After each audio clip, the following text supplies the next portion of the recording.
everyone, welcome back to 401k Wireless, the podcast about all things 40k and beyond, done live nearly every Friday night.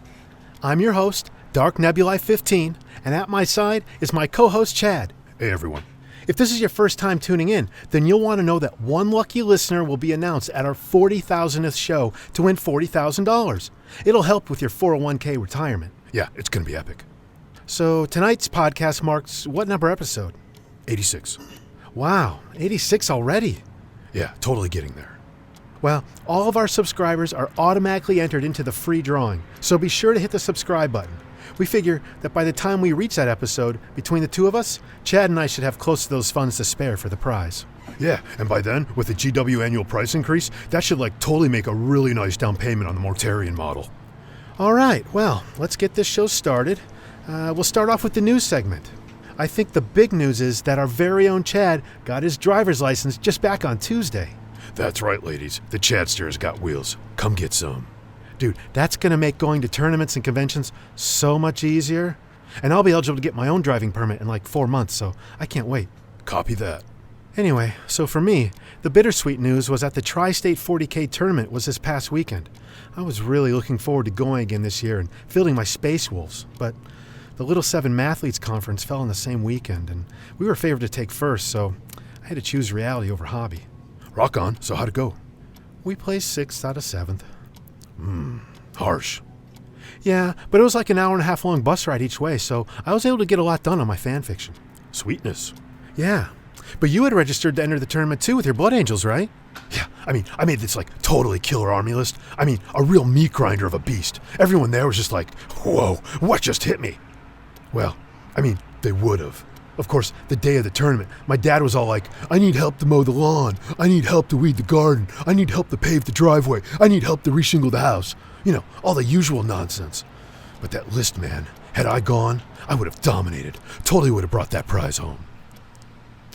Yeah, bummer, man. Well, since I mentioned fan fiction, let's move on to the hobby segment. I always have multiple hobby things going on. And I'm working on this 40K novel. I'm hoping to submit the Black Library upon completion. I've really been studying their 40K books. It seems like there's a very specific style and language you have to adhere to, so I'm trying to follow that and include all the right vocabulary so I have a better chance at getting published. Vocabulary is key. So with that in mind, I was able to finish the first 3 chapters since our last show. And I'm pretty stoked about how this is turning out. Any spoilers you can drop? Well, it's going to be about Space Wolves. Maybe I'll record a preview of it after the show. If I do, I'll put a link in the show notes. I can dig it.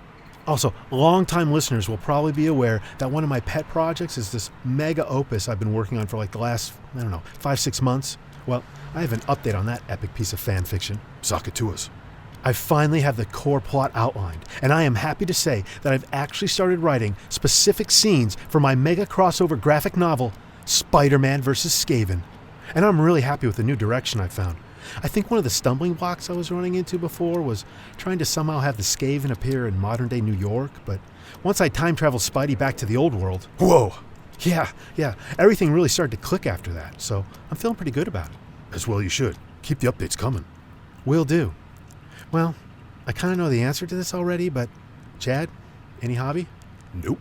All right, so let's move on to what we've been playing. Go ahead. Hang on, St. Christopher. You're omitting some pretty big hobby info in terms of recent model purchases. Oh, okay, well, yeah, we do have some hobby news that happened a few hours ago, but that isn't really 40K related, but okay, yeah, we can go into that now. We went over to Tri-County Hobbies after school today. They're good folks over there. Yeah, they carry a wide range of games and supplies. Check them out.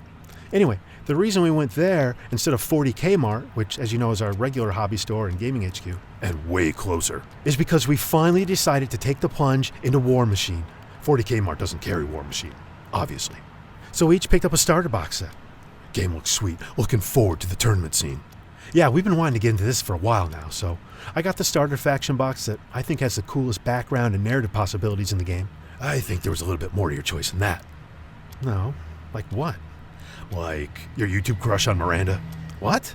I do not have a YouTube crush on her. Look, yeah, she's very hot and very talented, but I would have picked Kador either way. You watch your channel too. No arguments there. So what's your point? Maybe you're the one with the crush. Maybe I do. Maybe I don't. But it's nowhere near the level of your crush. Okay, I'll bite. And you figure that how? Because I'm not the one with a Wargamer Girl t-shirt hanging in his closet. Ha ha. I've seen it. So what's wrong with wanting to support her channel? Nothing. Just saying, you got a YouTube crush. And by that, I mean a bigger YouTube crush. Okay, can we move on? I think you're trying to avoid the perils of the warp test here, but yeah, okay. Great. So why don't you tell everyone the starter set you picked up since it wasn't Kador? Crits all the way, baby. Yeah, so once we get the rules digested and the models assembled, maybe we'll start a War Machine podcast as well. I mean, truth be told, we probably need to find a replacement topic for Wednesday night's cast anyway. I mean, we're really starting to run out of conversation pieces on Coin Op Space Invaders. I keep saying if we just branch out to Galaxian, we could really open things up. But yeah, a War Machine podcast, that would be righteous. So we'll see. All right, so let's get back to the What We've Been Playing segment, 40K version. Since you're in rare form, why don't you go first? Missed the 40K tournament to pave the driveway. Got nothing to report. Well, I was able to get in a game on Wednesday with Josh after band practice, a 40K game. He dusted off his orcs, and I made this totally cool narrative Space Wolf army based off the Thunder from Fenris audio drama. No tanks, no flyers, just a few characters backed by Thunderwolves and Wolfen. Totally thematic. How'd you do? Well, I got tabled turn 3. I had this totally bad streak with the dice. The Emperor neglects. Yeah, you can say that again. But you and me still have a game going on Sunday, right? Is a heavy bolter 3 dice? Cool.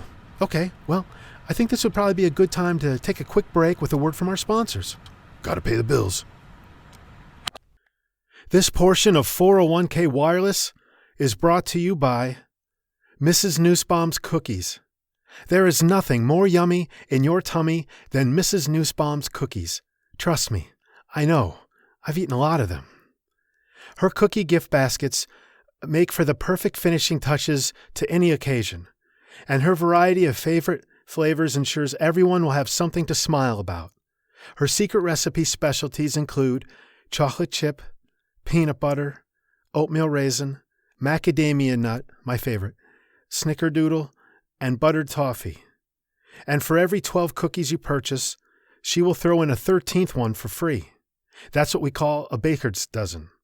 Pickup and delivery is available in the Tri-County area, with shipping options available for international orders.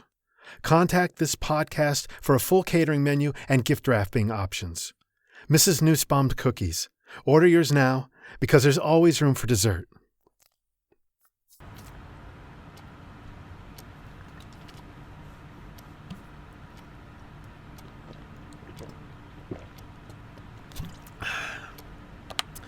Okay, we're back.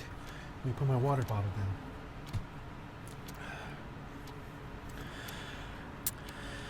Well, okay, so this week we're going to have a worldwide event segment. It's Friday night here, which means it's late Saturday morning, all the way over in Sydney, Australia. And for those of you not in the know, there's this massive kill team tourney going on right about now over there. Now, we had someone local on the inside, Bert. Yeah, Bert. A fellow streamer living in Australia was going to be attending the event, and we had it all lined up for him to call in and give us the play-by-play action from the convention center floor. But I got an email from him like an hour ago. He's been having some sort of update problems on his phone's OS, so he can't get his line app to work. It's a real shame. Total buzzkill. Yeah, the Emperor neglects. But Bert said he'd give us some after-action exclusives once he gets time in the next week or two. Cool. Should still be relevant.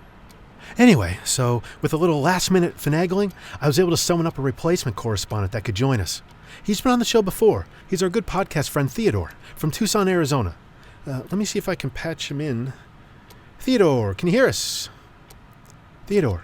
Hello, Theodore. Yeah, absolutely. Hey, thanks for joining us. It's my pleasure. Happy to be here. So, Theodore's never actually been to Australia, but watches all the streams and video postings for like the last 2 years after the fact of the tourneys there, right? I did do a book report on a novel called Cloud Street last year. It's interesting because it takes place in Perth, Australia. So, I think that goes a long way. Yeah, and you aspire to go to Sydney one day, right? Absolutely. Yeah, so I agree. I think that qualifies you. So, Theodore, tell us your thoughts on the Sydney tournament that's currently taking place. It's interesting. It should be in full swing by now, and from what my research on Australia shows, I'd imagine all the contestants have already rocked up to the convention center and, are ready to play. So, based off the previous tournament, any predictions on this year's meta over there? I mean, it's interesting. From the blogs and the YouTube coverage I found from last year's event, I would say we can expect to see a lot of Marine armies, but also some diversification into the Xeno armies as well. Oh, and Chaos-based forces.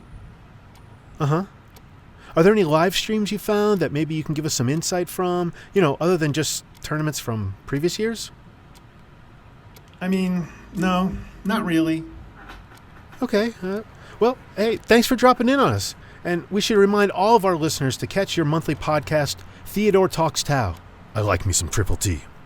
I mean, it's interesting because my viewer count always skyrockets up a listener or two every time you guys have me on. So, I mean, thank you. Thank you for having me on. Hey, no problemo, compadre. Catch you next time. I mean, yeah. Okay, well, that about wraps up that segment. Let me look at the show notes here. Next we have... Hello, boys. I thought I would bring you some fresh cookies right out of the oven. Oh, thanks, Mrs. Nussbaum. Thanks, Mom, but we're right in the middle of recording a podcast. Well, I know that. That's why I made them in the shape of Death Stars. Well, Mom, this is Friday night. The Star Wars podcast is Saturday night. I mean, thanks, but... Oh. Well, I can put blue and white frosting and a swirl on them. Thanks, Mom, but the Hearthstone podcast, that's Sunday night. Oh. Well, what is it you're doing today? This is the 40K podcast. Oh. Well, these Death Stars can be the O and your 4OK show. So what kind do you want? I'll take a snickerdoodle. Chocolate chip. Thanks, Mom. The Death Stars work fine. Yeah, thanks, Mrs. Nussbaum. Okay, back to the show. Predictions. What you got, Chad? You go. Snickerdoodle. Okay, well, we've been pretty fortunate to see a good, consistent flow of codexes. Codexi. Yeah, and supplements come through.